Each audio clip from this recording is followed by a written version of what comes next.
سلام تنهاونا الخوركم تملكتنا مدام عدتنا جمير له مدام عدت التفلالي سراحتات كنا طباب سنة طبابان بهالي قرصات عدنا نراسنا ناخم نبلو مدام عيلو مع انتجن في ليلة مدام حيزنا لهم قرينا سمون حمامات مقنعات بمقار مثل زماريتن خمون غازيت انيا غاشاينا عديمنا لهم مساقم صانح تتكبر همن مال هاينو زمدب بمرحبا لكم صانح تكبريك سمودات مدامنا كتكتاتلنا يعدم سناي صانح تكون لكم غاشاي قاعد احنا مصاخي وقاعد حنصنحي يغني لي غاشاي سلالخون خي أنا بطعم يخبركي سلز عدمكمني بطعم أزي مسكن يغني لي نقعد بصحكم دما يا سمون حماماتنا نينامو كأدما زماريتوني خي أو سمون حمامات للو تجوارات يمسلو لنا لو قعنا صانحين كنقبر مستي زماريت مخالفون كاون خالي موياون غازطينت نيو قدم لاو متاينا جن مني خلبل لتملكتنا تتفالطنا اش حرا يغني لي زماريت سلام أنباي يبحال ያው بتوسخ دما ካብ መዝሙር ትግርኛ እና አምሓርኛ بتوسخ በጋዜጠኝነት ሞያ ኣብ ናይ ኢትዮጵያ ኦርቶዶክስ ተዋህዶ ቤተክርስቲያን ናይ ትግርኛ ቋንቋ ጋዜጠኛ ኮይነ እናገልገልኩ ወይ ደሞ እናሰራሕኩ ይርከብ በትግርኛ መዝሙራት ደማ ያው ቅድም ኢለ ጸኒሕ በርግጥ ቅድሚ ስራሕ መሓዘይ ጀሚረ በትግርኛ መዝሙራት ከምውን በአምሓርኛ መዝሙራት ተፈላለዩ ብግእዝውን በሰለስቲን ቋንቋታት መዝሙር እናሰራሕና ያው ክስካብ ሕዚ ኣለኹ ማለት እዩ ጋዜጠኛ ወኒኺ ከምውን ዘማሪት ወኒኺ ኣየኒ ይልቀድም ላፍቲ ጋዜጠኝነት ሞያ ላኣተኸሉ ግዜ ይልቀድም ወይስ ላፍቲ መዝሙር ላኣተኸሉ ግዜ ይልቀድም ታይ መስል ነይሩ ላፍቲ ልቀደም ሞያ ለእተወክ ምክንያት ታይ መስል ነይሩ ካብ በርግጥ በመዝሙር ዝጀመር ኩሉ ግዜ ይقدም ካብ በጋዜጠኝነት ሞያ ወይ ድማ በተሐዚ እናገልገልኩሉ ካብ ዘለኹ ብናይ መዝሙር ህይወተይ ዝቀደመ እዩ ምክንያቱ ከመ እዩ እንተይልና በርግጥ መዝሙር ኣብ ሰንበት ትምርቴት ዝዓበኹ የበርግጥ መዘምራን ከይና ካብ ህፃነት ጀሚረ እናገልገልኩ ነይረና በዓዲግራት ደብረ መድኃኒት መድኃኒዓለም ወደብረ መንከራት ቅዱስ ቂርቆስ ሰንበት ትምርቴት አሎ አው ካብ ህፃነት ጀሚረ እናገልገልኩ ስለጸናሁ ኣብ ገና ኣብ ኤሌመንተሪ ትምርትና ሃለና ኢና ብናይ ህፃናት መዘምራን በተለይ ደሞ ከምዚ ኣብ ትግራይ ብዙሕ ግዜ ይፍለጥ ይክረምት ክኾን ከሎ ህፃናት ኣብ ቤተ ክርስቲያን ከምዚ ሃግእዝ ፊደል ዝቆጽሩሉ አጋጣምታት ለና ኮሙ አጋጣም ዕድል ረኺበ ኣዴ ወላዲት ክትወስደን ከላ ናብ ናይ ምዝማር ኣብ ከባቢውን ከምዚ ብድምጺ ኣብ ትምርት ቤታት ክኾን ይኽእል ከምዞም ሚኒ ሚዲያ ኣሎ ሓቂዶ ኣብ ኤሌመንተሪ ትምርት ቤት ኣብ ኣቶም ከምዚ ናይ ድምጺ ሙከራታት ይገብር ስለዝነበርኩ ኣብ ሽዑታት እና ከመጋጣም ኮይና ቤተክርስቲያን ክኸድ ከለኹ ኣብ ናይ ህፃናት መዘምራን ኮይነ ብድሕሪኡ ድማ ብናይ ዓበይቲ ናይ ወጣት ናይ መናእሰይ ከምኡውን ፍሉይ ከምዞም ምስማዕ ተሳኣኖ ፍሉይ ውህብተ ዘሎም ምስማዕ ተሳኣኖ ቋንቋታት እና ተምሃርኩ ኣብ ሰንበት ትምህርት ቤት ዓቤና መዝሙር ዝጀመርኩሉ ገርመኪ 10 ክፍል ገና ኮይነ የትግርኛ ጀሚር መዝሙር ምስራሕ ጀሚረ ኣብተሽዑ ግዜውን ኣብዛሓ ኣብ ትግራይ ትግርኛ መዝሙራት ኣይነበሩን አምሓርኛ መዝሙራት የም ዝድመጽ ነይሮም ካብ ዝዓድ ድማ ካብ አዲስ አበባ ናብ ትግራይ ንአክሱም ጽዮን ከምኡውን ሽረ ዳስላሴ አቡነ አረጋዊ አብርሃ ጽዋ ክኾን ከሎ ብዙሓት አመንቲ ዓብይ ጉዕዞታት ይዘጋጁ እዮም ይኸዱ እዮም እና ከመጋጣም ኮይኑ ካብ ዝዓዲ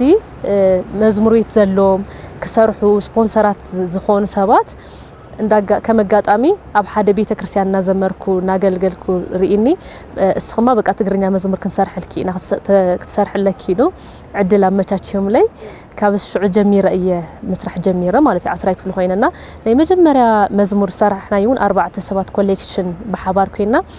እንዳትፈልጥ ይርድትኾን ወይ ደሞ አጋጣም ተሰምዑ ወድትኾን አይደኖ ግን ልበይ ማሪኹኒ ዝብል ናይ ትግርኛ ናይ መጀመሪያ ግዜ ከምዚ ብዛዕባ ገዳማት ትግራይ ናይ ቀደም ደሞ ጥንታውያን ዝኾኑ አድባራት በሰፊሑ ናይ ትግራይ ናይ ሃይማኖት መሰረት ኮይኖም ብደንብ ድማ ዝጉብነዩ ናይ ቱሪዝም መስሕብ ብዙሓት በጻሕቲ ዓዲ ዝበጽሕዎም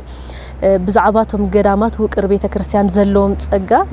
ዘዘኻኽር መዝሙር ይነርና ኣብቲ ሽዑ ግዜ ብዝተፈላለየ አጋጣሚታት ኣብ ብዙሕ ቦታ እዩ ተሰሚዑ እና ናይ መጀመሪያ መዝሙረይውን አው ኮሌክሽን ኮይኑ በሓባር ካልኦት ሕዋትውን ኣለውን 4 ኮይና ልበይ ማሪኹን ዝብል መዝሙር እየጀሚረ ማለት ነው ካብ ጋዜጠኝነት بمزمور هيوتي ያው ዝቀደመ እዩ ማለት እዩ እስኪ ያው ጋዜጠኛ ትኾን ተለኻ ሕዚ ኣብዚ ናይ ዓለማዊ ክንሪኦ ከለና ጋዜጠኛ ለምዃን ጋዜጠኝነት ምምሃር እዩ ለሓትት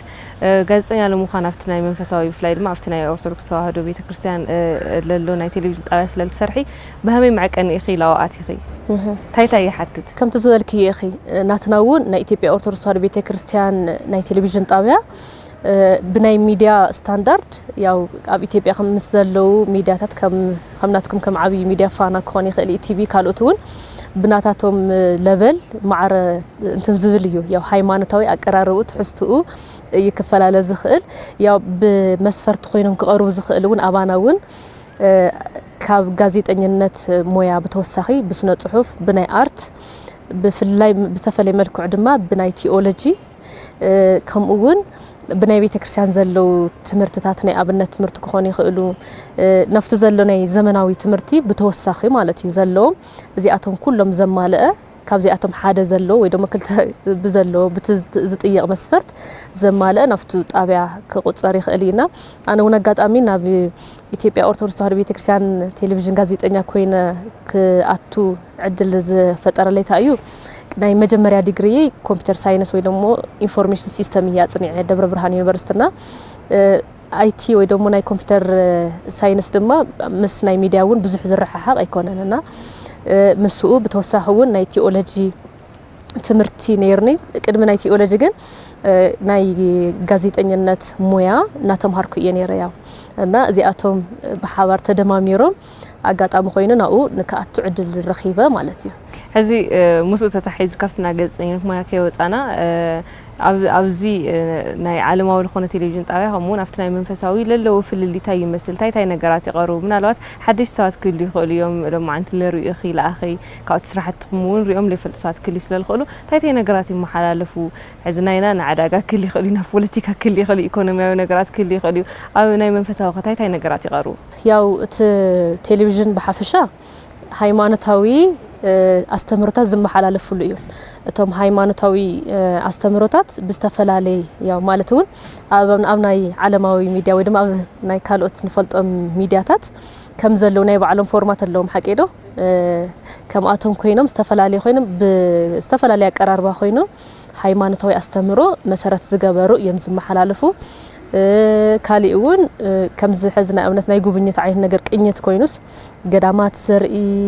ዝተፈላለዩ በቃ መንፈሳዊ ነገራት ዘርኢ መርሃ ግብታት ይስርሑ እዮም በሓፈሻ ግን ብኩሉ ይኹን ዋላ ኢቭን ናይ ኢትዮጵያ ኦርቶዶክስ ተዋህዶ ቤተክርስቲያን ቴሌቪዥን ዋላ መንፈሳዊ ዜና አለና ሀገር መክና እቲ ዜና ንባዕሉስ በቃ እንደው ዝዓድገና አይተለመደን ይመስለና ናይ ባዕሉ ካልቸር ወይ ደሞ ናይ ባዕሉ ዝኾነ እንትን ሒዙ ዝመፀ ጣብያ እዩ ካውን ንዓዲ ንህዝቢ ንቤተ ክርስቲያን በቃ ሕብረተሰብ ብትዘለው መንፈሳዊ አስተምሮ ብትዘለው ዝሪኦ መንፈሳዊ ስነ ስርዓታት በቃ ግብረ ገብነት ተላቢሱ ንኹሉ ዝጠቅም በቃ ብስነ ምግባር ደሓን ዝኾነ ክርስቲያን ያው ንክፈሪ ወይ ደሞ ንክኸውን ጻዕረት ትገብረሉ እዩት ሚዲያ ያው በሐጽር አውዝ ጋዜጠኝነት ብጣዕሚ ጸኒሕና እስክላ መዝሙራት ክንኸድሞ እንዴ ላክል መዝሙራት ላብ ሰዓብቲ ላፍቲ ሃይማኖት ልስዑ ወይ ድማ ሰዓብቲ እምነት ኦርቶዶክስ ተዋህዶ ኣብጽሕ ክኒ ኢኽላ ወይ ድማ ላወድ መጽተብጽሕ ክኒ ኢኺ እንዴ ላክሉ ብቁጽር ትፈልጥዮም ዶ ያው ክስካብ ሕዚ ብቁጽር ደረጃ ክልተ አልበም ሙሉእ ሰሪሕ ኣለኹ ኣፍቶም ክልተ አልበም ሙሉኣት لعلي عصرت خلت مزمورات اللو 24 كبل يخيل مالتي እና بتوسخ دما لعل عصرت زخونو بنصلا مزمور تسرح مزمورات اللونና تزي تغاغي ካብ 25 እስከ 30 አካባቢታት ይኾኑ እዮም ተም መዝሙራት በሐፈሻቶም መዝሙራትይ ብቁጽሪ ከንድዚ በቃ ቁጽር ክልተ አልበማት አለው لعل 25 ገለ ይኾኑ እዮም ኣብዚኣቶም ናይ ንስሐ መዝሙር ኢልና ኣብ ከም ዝሕዝ ሕማማት ኮይና እንዝምሮ መዝሙራት ብስፍሓት ይርከብዎ ናይ ንስሐ መዝሙራት ማለት እዩ ካብ ከበሮ ወጻኢ ጣቅዒት ዕልልታ ወጻኢ ዝዝምሩ መዝሙራት በተመስጦ እንዝምሮ መዝሙራት ዘለው ዘካተተ እዩ ካልኦት ድማ ኣብቶም መብዛሕትኦም መዝሙራት ያው ቅድም ከም ዝወልክኺ በስርዓተ ቤተ ክርስቲያን ሓደ ግጥሚ ተጻሒፉ ወይ ደሞ ቅድም መዝሙር ምዃኑ ናይ ባዕሉ ናብ ምእመን ቅድም ምጽሑ ከሓልፎም ዝግብኦም አካይዳታት ኣለውና ግጥሚ ተራእዩ ተጻሒፉ ብሊቃውንት ተመርሚሩ ሊቃውንት ጉባኤ ድማ ወሲኖም ይሰራሕ ኢሎም ወሲኖም ማለት እዩ ናብ መዝሙር ሕትመት ይበጽሕ ማለት እዩና ከም ዓይነት በቤተ ክርስቲያን አስተምሮ ነገር አምልኮት በቃ እግዚአብሔር አምላክነት ዝገልጹ ሚስጥረ ስጋዊ ሚስጥረ ስላሴ ሚስጥረ ጥምቀት በቃ ኩሎም ቶም ናይ ቤተ ክርስቲያን ስርዓታት ብዘማእኸለ ዙርያ بدن بدم أفت نبي تكسان أستمرو تخورت جيرو يسرحهم تم مزمرات تم تصحف لي قط متعتونا بزحهم يا بنا بيت كريستيان أستمرو زحالة فصلوا زخانو بزخالنا يو ملكع يا سعر نجبرينا كم نبي تكسان تحسون خيوت أنا زي أتمي مسلو مالتي يا قدم كل عاوز ما توي ون لا جلس خواني رأي بفلايد ما وز حزل لنا يسمون سامون حماماتي مو مس سامون حمامات تحيزو بزحات نجارات كابتي معلتي كابزسون جميرو كسر عروي بزحات في السامتات في السام يوم تي ناي يسوع كريستوس لحالف لما نقدون لمزخخار مالتي سامون حمامات ترجم سامون حمامات هاي مثل اسخ بولك أخي هم يتحلفيو سامون حمامات هاي تاينا صراحة تحلفيو إيش حرة يعني اللي يوصمون حمامات كم تزفلت قويتانا المدحنان إيسوس كريستوس كاب سمايات سماي وريدو كاب دنقل مريم توليدو ناي أدام سجاناتنا سجا لبيسو أمدرنا تملالسة أنيحو دحر جزيد ما يو سلسان عمت مسجل مس أمدر مستملالسة النام هار بزحات حمامات نافوسة بزحات تأمرات نافت أنيحو ياو أب علة عربي أب قراني مسكال تسقيلو بزح سكيات مكرة تقبلو تجارفو بزح على شدش مئتين قرفات مسكال ويدوم حمامات مسكال نولو كل مكرة بعالم زلو بك أزسك حكو نجارات كله قبل عليو باتيحهم ني أدم بدل نت أزجبرلو بتنسائي ودما تنسائي إذا بسرلنا ندحري تملسيلنا سومنا حمامات كل بك أنا كريستوس فقري نعنا عندك أدم زخفلو واجا زخفلو بك أنا يفقرو بك كندينا ينسب كم زفوتو مالتي سب سلز فوتو ويدما ندك سبا سلز فقرة عرسو إيو بك مسوات جيرونا إذا كل زخفلو واجا أبصو من حمامات قدست بيت كريستيان ناي كريستوس حمام ويدما ناي سومن حماميلا كل نجر بك حمامات تمسكال نذكرلو بتصولت مؤمنان كوينوم كسكاب أقامشت ممالك دحرت ساعات كسكاب زولو ساعات بتصولت توسينوم بالسجدات عرسو من ناد كمو مؤمنان مالتي كمون أقل تخلو سرعة بيت كريستيان إنها تفتزمه ያው ዝኽበረሉ ጊዜ እዩ ማለት እዩ ካብዚ በተወሰኸውን ያው ብትሞያይ ያው ከምት ቅድም ኢለ ዝበልኩኺ ኣብ ሰሙነ ሕማማት ድሞ ናትና ጣብያ ማለት እዩ بستفلي ملكوع كل نجار سنة سرعات بقطفنا وزمحلال فبزي مقرات سلزخانة أو زدليو نجارات ياو مويا وزحتو مالتي مستمويا زحتو نجارات الناس رحخو كم زي خبره مالتي. أو سامون حمامات التمرسيولو لسأل أو وش أخي كتملكات الجورخ مزمورات أيانهم يوم كالو لنا العلمو لو لسأل سخت سمعيونا لو وش أخي حماموت سامون حمامات كنستوصل لنا نجارات تستوصلوا مزمورين يكادرما بدم صخون إيش تملكتنا تتولنا. أنا كابزر دلخو مزمورات بتري دمو أب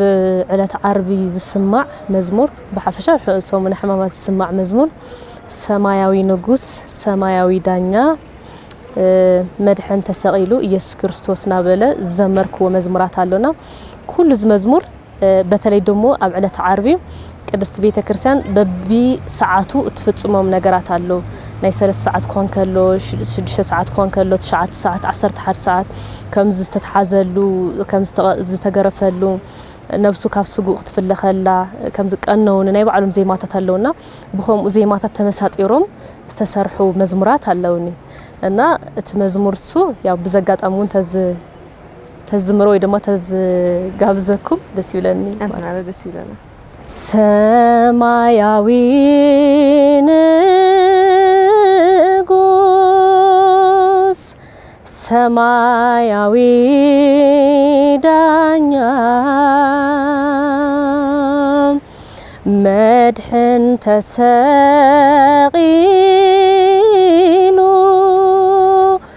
ኢየሱስ ክርስቶስ مدحن تسقيلو يسوع كريستوس سماياوي نغوس ሰማያዊ ዳኛ መድሕን ተሰቂሉ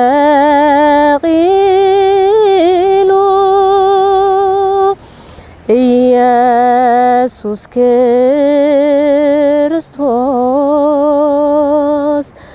መድሕን ተሰቂሉ ኢየሱስ ክርስቶስ ተወሃቢ ዝናብ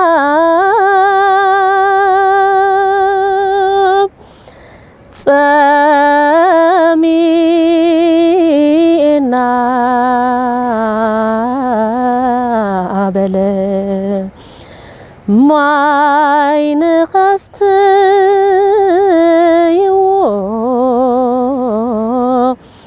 ጎይታ ተማሕፀነ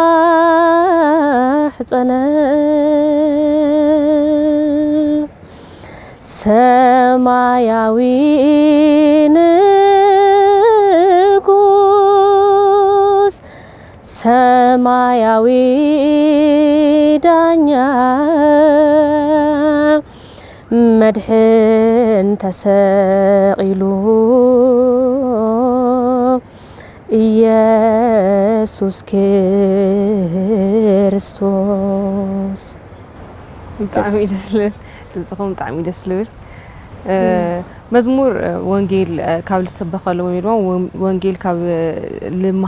ንምስትምሃር ካብ ዝጠቕሙ ነገራት ሓደ እዩ ኣብ ሰሙን ሕማማት እውን ዘመርቲ ሓላፍነት ዘለኩም ይመስለኒ ናይ ዘዝንዮ ወንጌል ተምህርሉ መንገድታት ሰባት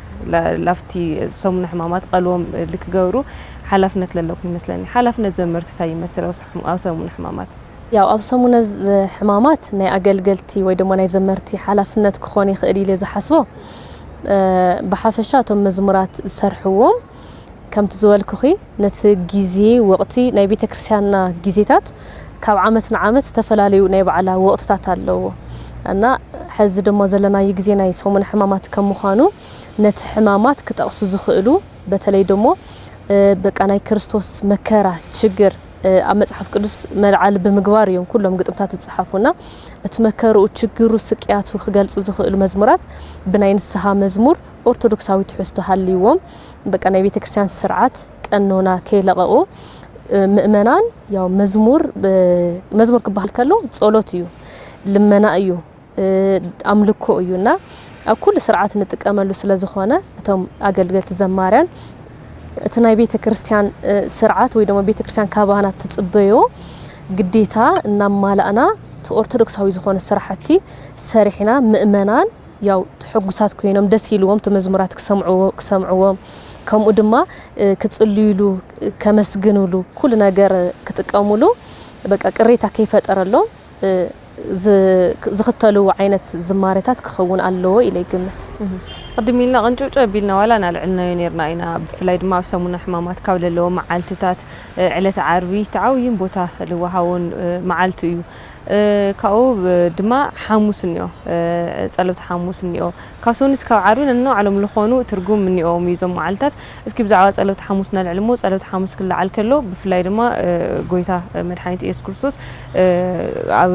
أو تحت سوات تحت يلو تحتنا لمهرلو تأزاز لمهرلو مأزاز لسوات لمهرلو يو مو ጸሎት حاموس هم يتقلص يوسخي كاو دما سوات كاب ጸሎት حاموس تاي تمرت كوستوني أم حراشي ጸሎት حاموس لت ያው ከም ተዝፈለጥ ጎይታናን መድሓናን ኢየሱስ ክርስቶስ ትሕት ኢሉ ናይ ደቀ መዛሙርቱ ናይ ሐዋርያት እግሪ ብትሕትና ኣምላኽ ዝኣክል ንጉስ ዝኣክል በዓሉ ትሕት ኣቢሉ ማለት ብፍቃዱ ትሕት ኣቢሉ ናይ ሐዋርያት እግሪ ዝሓጸበሉ ንዓና ደቂ ሰባት ትሕትና ዘምሃረሉ ዕለት እዩ ካብኡ ብተወሳኺ ድማ ጸሎት حاموس ለት ናይ ስጋውን ወደሙን ብቅድስት ቤተ ክርስቲያንና ከም እንብሎ ክቡር ስጉኡን ክቡር ደሙን ንሐዋርያት እዚ ናይ ዘለዓለም ስጋ እዩ እዚ ክቡር ስጋ እዩ ናይ ዘለዓለም ህይወት ክትረኽቡ ኢኹም እዚ ዝበልዓ ድማ ዘለዓለማዊ ዝኾነ ህይወት ክረክብ ኢሉ ስጉኡን ደሙን زهابلو فتفيتو مسدق مزامرتو زمجبلو علتيونا نز علت زي قويتانا مدحنان إيس كريستوس كاو كريستوس نمهارو تحتنا فقري بقى بعلخا تحت مبال بتعمل النمهار مالتيو عندو جزينا ويدما زمنو نشتن نحنا دق سبات بستفلاليو تصعنوتات يكون يرد كان بمتاي كم زغونه بتشاغن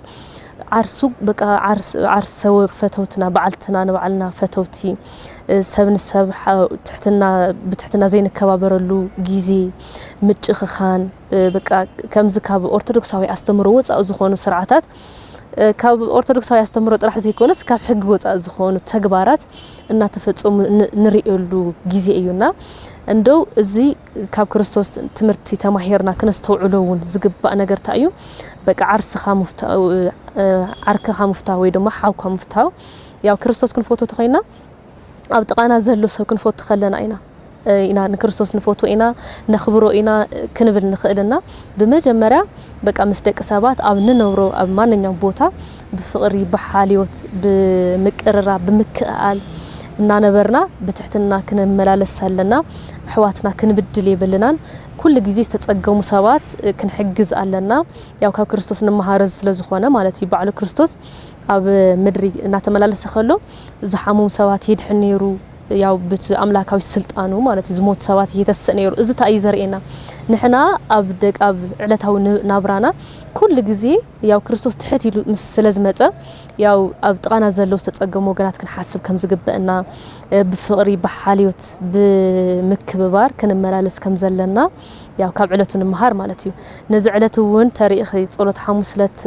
ብዘጋጣሚ ቅድስት ቤተ ክርስቲያን ብናይ በዓላ محدرة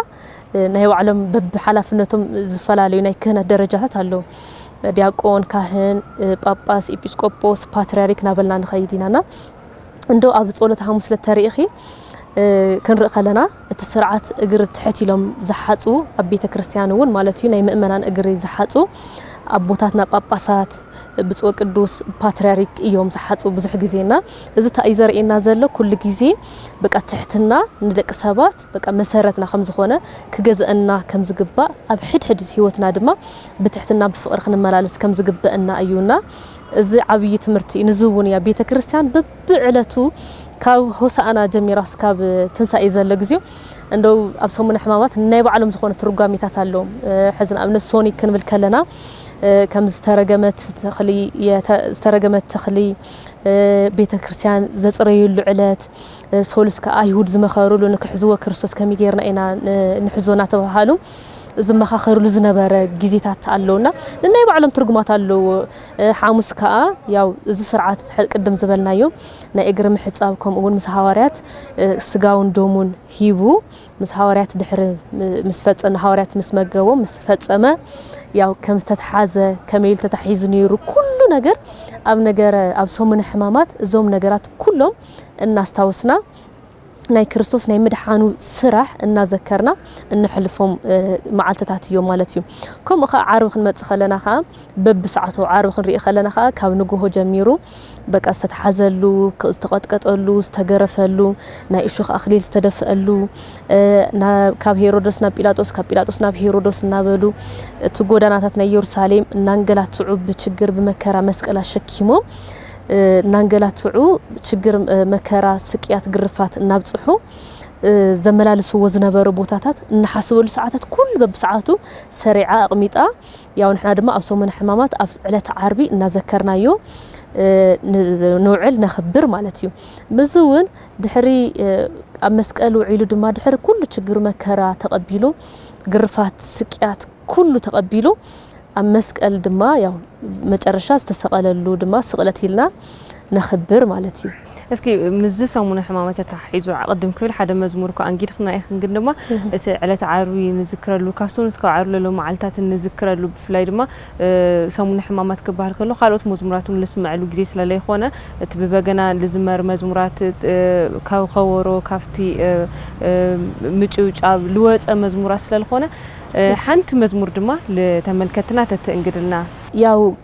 بحافشة أو سومن حمامات بتوسخي كابنين السها مزمور بتوسخ بتري دم أبز مأخل عدي أبدي سابا ودم بنا عدم حارو أكابي زلسنيا مزمور يفلتيو أبتقرينا بزوح أيتلمدن بزقات أمون ناي تقرينا زلسنيا مزمور أب عرب سقلات الزمر ويدوم أبصمون حمامات الزمر ያው ካፍቶም ኣብ መዝሙራቲ ሓደ ካብ ዘመርኩዎ መዝሙር ኣሎና እቲ መዝሙር ሱ ብትግርኛ ያው ተዘቀርብ ደስ ይለኒ እሺ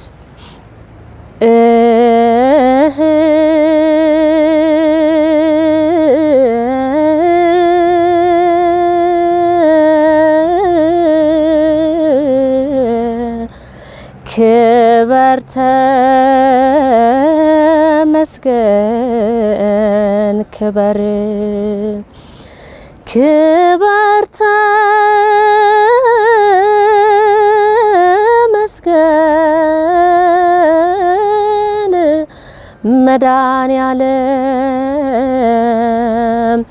كبرت مسكن كبر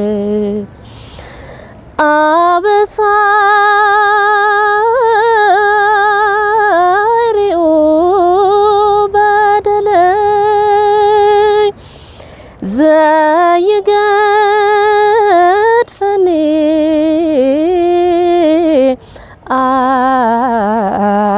أملخي حدقته بزوح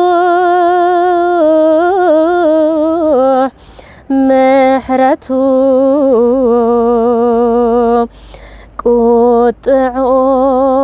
قطعور حوق معته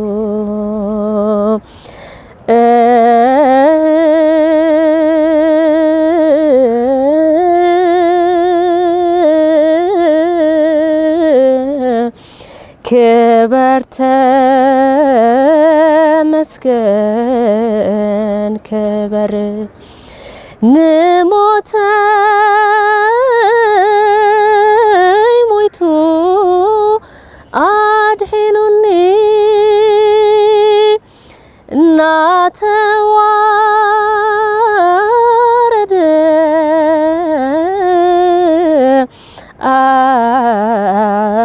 أخبرني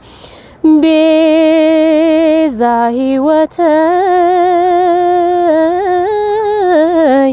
زخونني بزي كخاقويتاي منالوني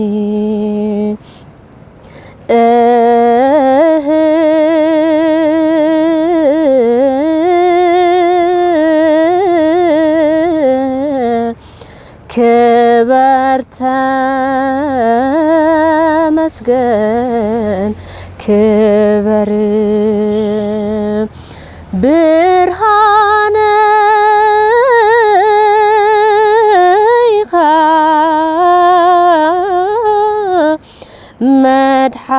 مدحانيتي فقرخا هياون نفسي مركوزي هيوتي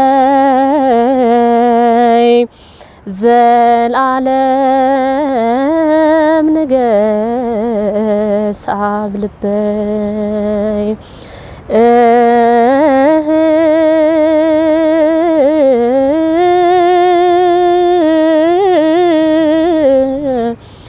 كبرت مسكن كبر يغني لنا بطعمي እስኪ ሕቶታተይ እውን ላብ ምዛም ወገን የለለኹሞ መንፈሳዊ ጋዜጠኛ ምዃን ስኸመይ ትገልጽዮ? እሺ ሕራይ ያው መንፈሳዊ ጋዜጠኛ ወይ ደግሞ ናይ መንፈሳዊ ሚዲያ ጋዜጠኛ ምዃን ከመይ ክገልጽ ይኽእል በርግጥ ኩሉ ነገር ያው ከም ተቀደም ዝበልክዎ መንፈሳዊ ጋዜጠኛ ማለት ያው ናይቲ መንፈሳዊ አስተምሮታት ኩሉ ብስርዓት በሃይማኖት ተተሓሓዙ አስተምሮታት እና ሰርሕ ዝውዕል እዩ ያው እና ኣብዚ ናይ መንፈሳዊ አስተምሮታት ብተወሳኺ እንትን ከምዝናይ መዝናነይ ወይ ደሞ ዘስሕቁ አው ዓለማዊ ሚዲያታት ወይ ደሞ አፍቶም ካልኦት ሚዲያታት እንፈልጠው አፍቶ ናይ ቤተክርስቲያን መንፈሳዊ ሚዲያ ከምኡታ ዘይክህሉ ይኽእሉ በቃ አስተምሮ እዮም ትምርታዊ ዓይነት ትሕዝቶታት ዘለዎም እዮም እቶም ፕሮግራማት እውን መርሃ ግብታት እውን ዝመሓላለፉና ኩሉ ነገር ድማ እቲ መንፈት ጋዜጠኛ ውዕልኡ ምስ መማሃራን ምስ ናይ ቤተክርስቲያን ሊቃውንቲ ምስ ናይ ቤተክርስቲያን መጻሕፍቲ ምስ ናይ ቤተክርስቲያን መዝሙራት ክኾን ይኽእል ዜማታት ቅዳሴታት ኩሉ በቃ ምስ ቶም መንፈሳዊ ተግባራት ስለዝኾነ ህይወቱ እውን ፎቲ ዝኣትሰብ አለው እቲ መንፈሳዊ ህይወት ጽቡቕ እዩ በርግጥ ተኸቲልናዮ ወይ ደሞ እንነብሮ ተኾይና ሓደ ጊዜ ግን ያው ብሞያ ጥራሕ ዘገልግሉ ሰባት እውን ስለዘለው ከይፈተው ወይ ደሞ ተባዕሉት ሚዲያ መንፈሳዊ ነገር ባዕሉ ተጽዕኖ ስለዝገብር ተጽዕኖው ጽቡቕ ተጽዕኖ ማለት እዩ ስለ ባዕሉ ስለ ዝቀርጸካ ናፍቲ መንፈሳዊ ህይወት ሕድ ህይወትና ሕድ እንቅስቃሴና ብትናይ መንፈሳዊ እንቅስቃሴ ንኽ ምራሕ ይገብር እዩ ማለት እዩ እና ጽቡቕ እዩ ደስ ይዝብል ንእሽተን እንታይ ዝኸብድ እውን ንእሽተን ናይ ቤተክርስቲያንና ስርዓት ጥብቕ ዝበለ እዮም እና ሓደ ጊዜ ይኸብድ ኢለን ክገልጽ እኮ ይቅርታ ዝኸብድ ይመስለን ተቃሉ ባዕሉ በሐፈሻ ግን እቱ ናይ ቤተክርስቲያን መንፈሳዊ ወይ ደሞ መንፈሳዊ ጋዜጠኛ ሙሉእ ነገሩ ብናይ መንፈሳዊ አስተምሮታት ስለዝሐልፍ ደሊዎ እውን ዝኣቱ ኣብዝ ሓሰብ ዝሓለፈ ዝመጸ ስለዝኾነ ብዙሕ ዝኸብድ ነገር ኣይህልዎን እና ካብ ካልኦት እንደው ዝበለጸ እዩ ኢለ ዝሓስብ ሓደ ነገር ጊዜ ሞያ ጥራሕ ኮይንዎ ሰብ ከይፎቶ ዝሰርሕ ሰውን ክህሊ ይኽእል ኣብ ካልኦት ንሰምዖም ኣብ ካልኦት ሚዲያታት ንሪኦም እና ኣብዚ ግን ኩሉ ነገር በቃ ናይ ኢትዮጵያ ቤተክርስቲያን ካደስ ዝብል ነገር ታዩ ምስትናይ አካባቢና ማሕበራዊ ናይ ባህሊ ብጣዕሚ ዝተኣሳሰረ እዩ ምስትናይ ማሕበረሰብ ህይወትና ብዙሕ ዝርሕቕ ኣይኮነ ዝኸብድውን ኣይኮነ እና ምስኡ ፍሉ ይገብሮ እውን ኣብዝሓቶም ምሳይ ናይ ሞያ ማሓስተይ እውን ብቀረባ ዘለውን ደስ ይልዎም ከም ዝሰርሑ ካባይ ንባዕለይ እውን ያው ዝመጻ ሁሉ ብናይ ቤተክርስቲያን ናይ መዝሙር አገልግሎት ስለዝኾነ ኣብ ናይ ቤተክርስቲያን ሚዲያ መስራሐይ ድማ እቲ ዝነበረኒ ድሌታት ብዝሐሸ መልክዑ ንኽሰርሕና ብዝሐሸ መልክዑ አቅርቦት ብዙሕ ሰባት ንኽፈልጥ ብዙሕ ነገር ዝሕግዘኒ ሞያውን ስለዝኾነ ኣነ እውን ኣዚ ደስ ይልኒ ካብ ልበይ ዝሰርሕ ማለት እዩ يغني لي بطعم يلمسكن زماريتنا مون غازطኛ ሰላም አንባይ ልልነበረና ጻንሒት ፍላይ ድማ ምስቲ ሰሙና ሕማማት ወንተ ተحيዙ ልልሃብ خنا ሰፊሕ ግዜ بطعم يلمسكن አሞዳታ ግን ናይ ባዓልኺ ናይ ውልቀታ ሞክሮ ከተحيዝኺ ልትሕልፍልና መልእኽታ አለ ሞዳታ እሺ ሕራይ ኣነ ከመሓላልፍዎ ዝደል መልእኽታ እዩ ያው ቋንቋ ትግርኛ ያው ክሰፍሕሎ ክበረታታዓሎ ክዓብሎ ያው ዓብይቱ ቋንቋ ግን ደሞ ያው ኣብዛሓ ግዜ ብቋንቋ ዝተሰርሑ ንኣብነት ናይ ቤተክርስቲያን መጻሕፍት ክኾኑ ይኽእሉ ሕዚ ድማ ብመዝሙር ዙርያ ስለዝኾነ ንነጋገር ዘለና መዘምራን ዘመርቲ ኣሕዋትና ዘዳልዎ መዝሙራት ብቋንቋ ትግርኛ ንሕና እናሰማዕና ምእመናን ኩሉ በብጸጉ እንዲዘገልግል ቤተክርስቲያን ዘገልግል ኩሉ እና እናሰማዕና እቲ ቋንቋ ትግርኛ ክነበርታት ዓለና አቦታትና ሊቃውንቲ ዝጽሕፍዎ መጻሕፍት ብቋንቋ ትግርኛ ዘዳልዎም ኣለው ብጣዕሚ ናይ ቤተክርስቲያን መጻሕፍት ክዳሉ ከለው መዝሙር ክዳለ ከለኻ ናይ ባዕሉ ዝኾነ ጊዜ ሰዓት ብጣዕሚ ብዙሕ ነገር ይዝወስድና ሕዚ እውን ተዘሎ ናይ ሃገራዊ ኩነታት ናይ እቶትና ክኾን ይኽእል ብቻቶም ብዙኽእልውን ቶም መማሃራን ሊቃውንቲ ክሕግዙ ከም ዝግባእ መልእኽተይ ከመሓላልፍ ይግባእ ምክንያቱ ንምንታይ እዩ ሰብ ዝግብኦ ቋንቋ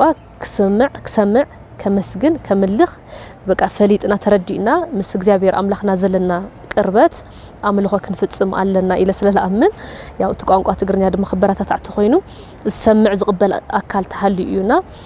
ብዙሓት እንደው ዘመንና ሕዚ ብዙሕ ሰብ መዝሙር ይሰርሕ እዩ ብዙሓት ኣሕዋት ዘመርት ኣለዉ ኣብ ትግራይ ኣብ ማእኸል ዓዲ ኣዲስ አበባ ኣለውና ብትግርኛ ቋንቋ በተለይ ነዚኣቶም ክነበረታትዖም ክንሰምዐሎም መዝሙራቶም መጻሕፍቲ ዘዳለው ኣቦታትና ኣሕዋት እውን ممهران كخوني يخلو ساتمون كان حق زومي يقبأ أزبل ملقت لني ياو قتيلو دما زمت زلو ياو نيتنساي بعال سلازخونه سناي ناي سمونه حمامات قنيات كخونه لنا يمنا نقصالي ناي تنساي بعال دما بسلام بطعنا ابصحينا بسلاماو كنتات بعالنا كنخبر دما املاخنا እግዚአብሔር ይፍቀደልና كل ጊዜ دما كولا زدلتا ايو خمت عنتو يزولك ناي بيت كريستيان استمهرو كل ጊዜ بعالات بزمت قطري نبين خازبل ነገር የለንና حوك عرك خام حاسس كاب طقنا زلو استصقمو وغنات ون كنحسب سلازلنا بعالك متصخل كل ጊዜ مبلع مستاي طرح زيكونه كاو بتوسخي ያው زحام محواتنا خنطيق لنا استأثروا ديوم استصقمو ديوم بيبوتو زلو استچገر وغنات كنطيق كنغوني ناي كله ሃይማኖት አስተምሮ ስለዝኾነ بزي أقاطامي ملقتي كم حلال في دلي نعهاتكم ون انكو عبصحكم رحس بعالي يخونا لكم يغني لنا بطعمنا نمسكن يعني لخوركم متخاتلتنا مدام ما دطونا لزك تكتاتلو ولصنحكم يمسل نيرو لو معنتي سامون حمامات مخنيات بمغار مس زماريتن غازيطኛን سلام انباينا صانحيت غيرنا لقصل بخالي مدكن راخبينا سسنا يخلو لاخم لالنا